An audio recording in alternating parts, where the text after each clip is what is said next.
Welcome back to my class.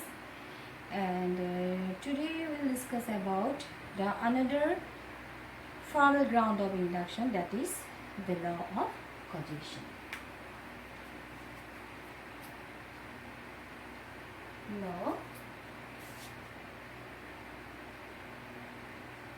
Law of causation.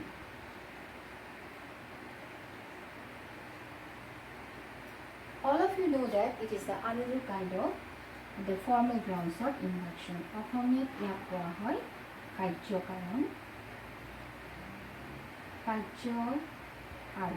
বিধি। যে কাৰ্যকাৰণ বিধি তোমালোকে সকলোৱে জানা যে আগমনৰ ভিত্তি হৈছে দুই প্ৰকাৰৰ, এটা হৈছে কি আকাৰগত ভিত্তি আৰু আনটো হৈছে বস্তুগত ভিত্তি। এটা আকাৰগত ভিত্তি হৈছে পুনৰ দুটা, এটা হৈছে কি প্ৰকৃতিৰ একৰূপতা বিধি আৰু কাৰ্যকাৰণ বিধি। So students, all of you know that there are two types of the formal grounds of induction. One is law of uniformity of nature and other is the law of causation. So today I want to discuss about the law of causation. So all of you know that every event must have a cause. If one event or effect is occurred, we must understand that there must be a cause behind the effect.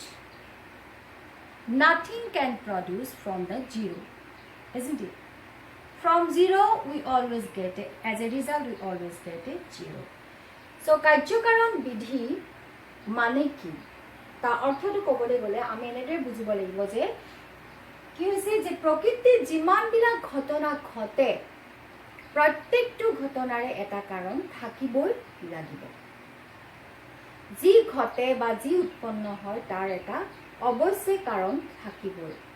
কাৰণ নথকাকে একো বিষয়ে উৎপন্ন হ'ব নোৱাৰে। এতিয়া ধৰা যেনেকৈ পৃথিৱীত আমি সকলোৱে জানো যে মহামাৰী হৈ আছে কি COVID-19। আমি সকলোৱে জানিছোঁ যে এই COVID-19ৰ অন্তৰালত এই মহামাৰী অন্তৰালত কি আছে এটা কজ, সেইটো ভাইৰাছ কৰোণা ভাইৰাছ। অ'কে, চ' সেইটোৱে কোৱা হৈছে যে প্ৰত্যেকটো ঘটনাৰ এটা কাৰণ থাকিবই লাগিব। শূন্যৰ পৰা সদায় শূন্যহে পায়, শূন্যৰ পৰা কোনো ধৰণৰ বিষয়বস্তু উৎপাদন হ'ব নোৱাৰে। গতিকে প্ৰত্যেকটো ঘটনাৰ এটা কাৰণ আছে। আজি আমি অনলাইন ক্লাছ কৰিছোঁ, ইমান দিনে আমাৰ অফলাইন ক্লাছ হৈ থাকিলে অত বছৰে, আজি 2 বছৰ ধৰি আমি অলপ মাহ আমি কি হৈছে অনলাইন ক্লাছ কৰিব লগা হৈছে through the mobile. Why? Because there is a cause. সেইটোৱে ক'ব বিচাৰিছে যে কাৰ্যকাৰণ বিধিৰ অৰ্থটো হৈছে যে প্ৰত্যেকটো ঘটনাৰ এটা কাৰণ থাকিবই আৰু সেই কাৰণটো উলিয়াব জনাটোৱে হৈছে কি বিজ্ঞানসন্মত দৃষ্টিভংগী। চ' তৰ্ক বিজ্ঞানী তাৰমানে আমাক সেইটোৱে শিকায় যিকোনো ঘটনা বিজ্ঞানসন্মতভাৱে আমি কেনেকৈ শুদ্ধকৈ আমি চিন্তা কৰিব পাৰোঁ। এতিয়া আমি আহিছোঁ the meaning of the law of causation. What is the meaning of the law of causation? The every effect must have a cause. When something produced, they must have a cause. যি ঘটে বা যি উৎপন্ন হয় তাৰ এটা কাৰণ থাকিবই লাগিব আৰু প্ৰত্যেকটো ঘটনাৰ কাৰণ থাকে। এতিয়া মূল কথা হ'ল, how can you know that which is the cause and which is effect? But because the all event are so closely related that it is difficult for us to find out which is cause and which is effect. Because sometimes the same effect may be the cause and same cause may be the effect. For example, due to the flood, the land become fertile.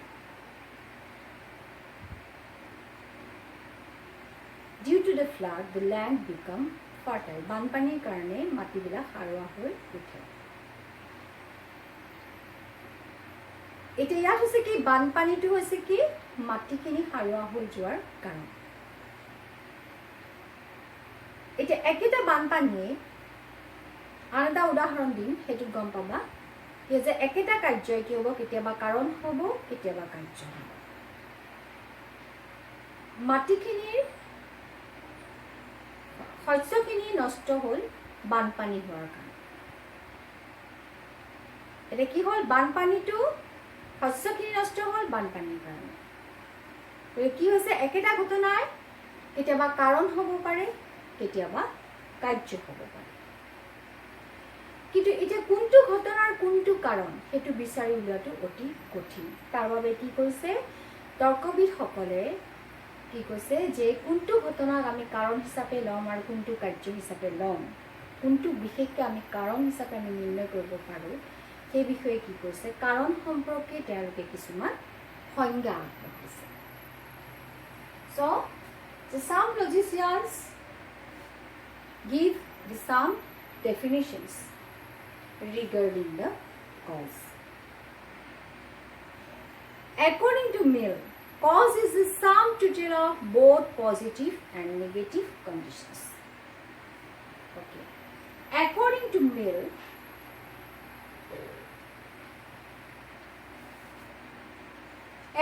Mill, what?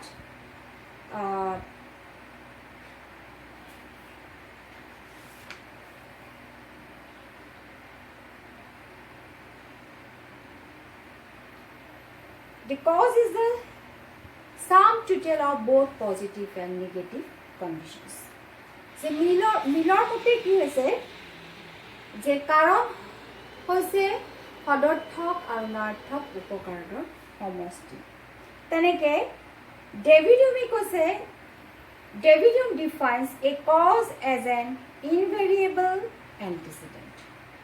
অনিয়ত পূৰ্বৱৰ্তী ঘটনাই হৈছে কাৰণ David হিউমৰ মতে এইদৰে কি কৰিছে কাৰণ সম্পৰ্কে বিভিন্ন তৰ্কবিদে বিভিন্ন ধৰণৰ সংজ্ঞা আগবঢ়াইছে But among the all definitions of the cause,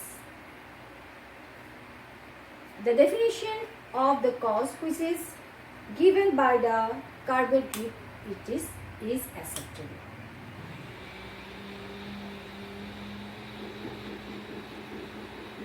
Okay, so according to Mill, what cause is both the cause is the sum total of both positive and negative conditions. And according to David Hume, what is cause? Cause is what? A cause as an invariable antecedent. এটা অনিয়ত পূৰ্বৱৰ্তী ঘটনা বুলি কৈছে অৰ্থাৎ কাৰ্যকাৰণ সম্বন্ধ নিৰ্ণিত কৰিবলৈ হ'লে কি হয় আমাক সদায় দুটা ঘটনাৰ প্ৰয়োজন হয় এটা হৈছে পূৰ্বৱৰ্তী আনটো হৈছে পৰৱৰ্তী কৈছে To find out the causal relation, we always need the two events. One is what antecedent.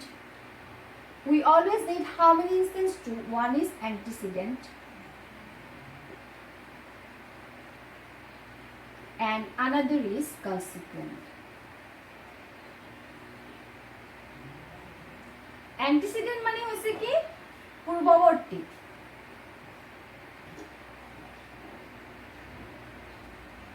আৰু consequent মানে হৈছে কি পৰৱৰ্তী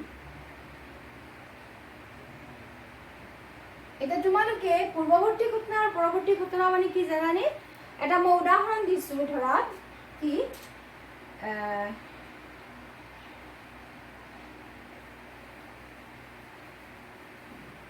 কাৰ্যকাৰণ সম্বন্ধ নিৰ্ণয় কৰিবৰ কাৰণে সদায় আমাক কি লাগে দুটা ঘটনাৰ প্ৰয়োজন এটা হৈছে পূৰ্বৱৰ্তী আৰু আনটো হৈছে পৰৱৰ্তী antecedent and consequent. For example,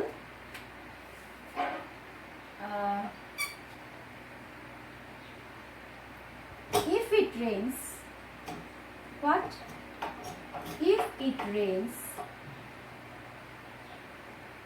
it rains, then crops will grow.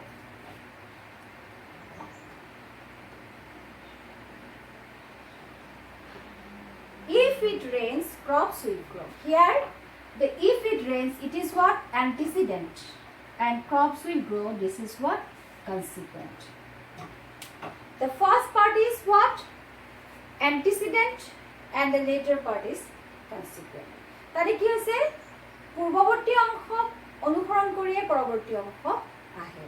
তাৰমানে কাৰ্যকৰ সম্বন্ধ নিৰ্ণয় কৰিবলৈ হ'লে আমাৰ সদায় কি লাগে? দুটা ঘটনা লাগিব, এটা পূৰ্বৱৰ্তী আৰু আনটো পৰৱৰ্তী। To find out the causal relation, we always need the two instances or two events. One is antecedent and other is consequent.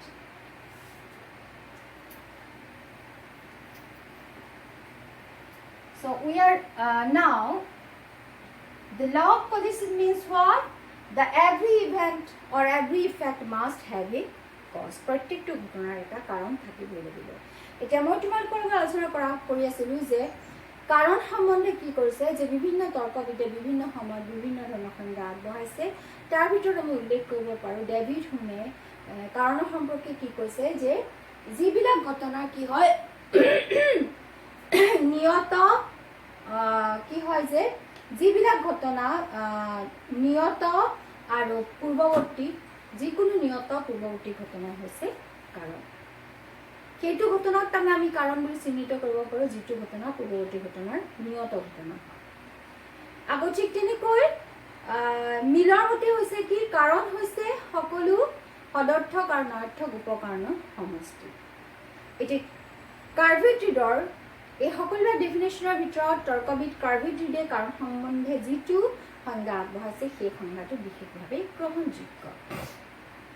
So according to Carveth Read, কাৰ ভিউটো গ্ৰহণযোগ্য বুলি কৈছোঁ? কাৰ্ভেট ৰিডৰ, CARVETH, কাৰ্ভেট ৰিড।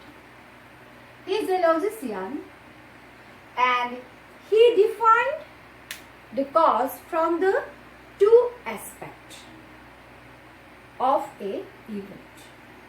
তেওঁ কি কৰিছে? দুটা দিশৰ পৰা কাৰণক কি কৰিছে? কাৰণৰ সংজ্ঞাটো আগবঢ়াইছে। সেই দুটা দিশ হৈছে কি?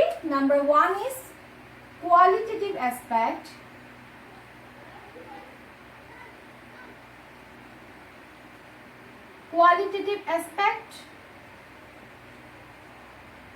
and another is number 2 is quantitative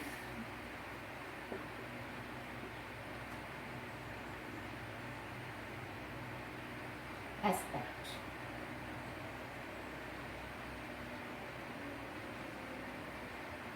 Another is what? Quantitative aspect. From these 2 points, Carbet Reed has described the cause. What are the two aspects? One is qualitative aspect and another is quantitative aspect. দুটা দিশৰ পৰা তৰ্কবিদ কাৰ্ভেট ৰিডে কাৰণৰ সংজ্ঞা আগবঢ়াইছে। এটা হৈছে কি? গুণগত দিশ, কোৱালিটেটিভ মানে হৈছে কি? গুণগত দিশ।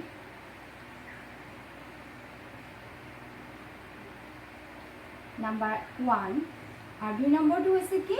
পৰিমাণগত দিশ।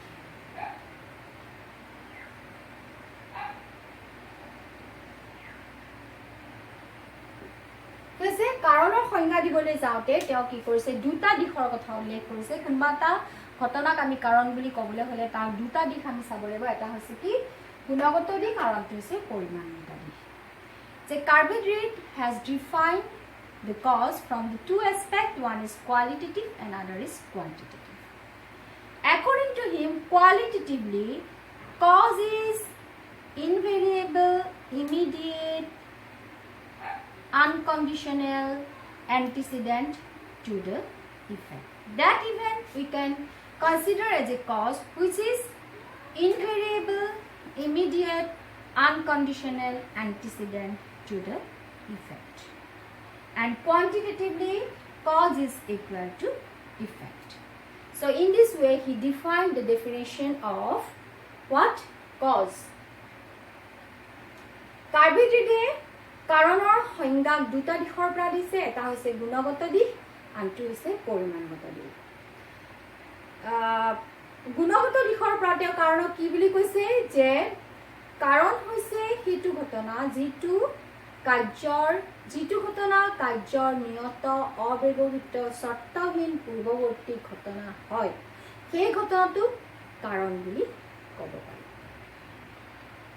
আৰু পৰিমাণগত দিশৰ পৰা তেওঁ কি কৈছে কাৰণ হৈছে কাৰণ আৰু কাৰ্য পৰিমাণগত দিশৰ পৰা কাৰণ কাৰ্যৰ সমতুল্য সিহঁতৰ পৰিমাণ সমান এনেদৰে তেওঁ কি কৈছে যে কাৰণৰ সংজ্ঞা আগবঢ়াইছে So according to Carby-Reed, what is cause? Qualitatively, cause is that event which is invariable, immediate, unconditional antecedent to the effect. And quantitatively, cause is equal to the effect. So that definitions is acceptable. That means the definition of the cause which is given by the Carby-Reed is acceptable.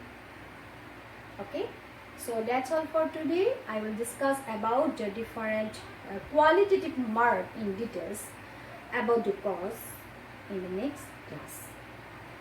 যিকেইটা মই তোমাক শব্দ কৈছোঁ যে ইনভেৰিয়েবল immediate আনকণ্ডিশ্যনেল এণ্টিচিডেণ্ট এই প্ৰত্যেকটোৱে হৈছে এটা এটা লক্ষণ এটা এটা qualitative mark through which you can recognize an event as a cause ঠিক আছে যে মই তোমালোকক কাৰ্বি-ৰিডে যেনেদৰে সংজ্ঞাটো আগবাঢ়িছে সেই সংজ্ঞাটো যদি আমি বিশ্লেষণ কৰোঁ তেতিয়াহ'লে আমি কি হয় ঘটনাবিলাকৰ কিছুমান আমি গুণ দেখা পাম লক্ষণ দেখা পাম সেই লক্ষণ চাৰিটা হৈছে কি নিয়ত অব্যৱহৃত চৰ্তহীন আৰু পূৰ্বৱৰ্তী ঘটনা সেই প্ৰত্যেকটো লক্ষণ মানে কি ধৰা নিয়ত মানে কি পূৰ্বৱৰ্তী মানে কি মানে মই ক'লোঁ তথাপিও তাৰপিছতে অব্যৱহৃতহীন মানে কি চৰ্তহীন মানে কি what is the meaning of invariable what is the meaning of unconditional I will discuss in detail about this in my next class so that's all for today.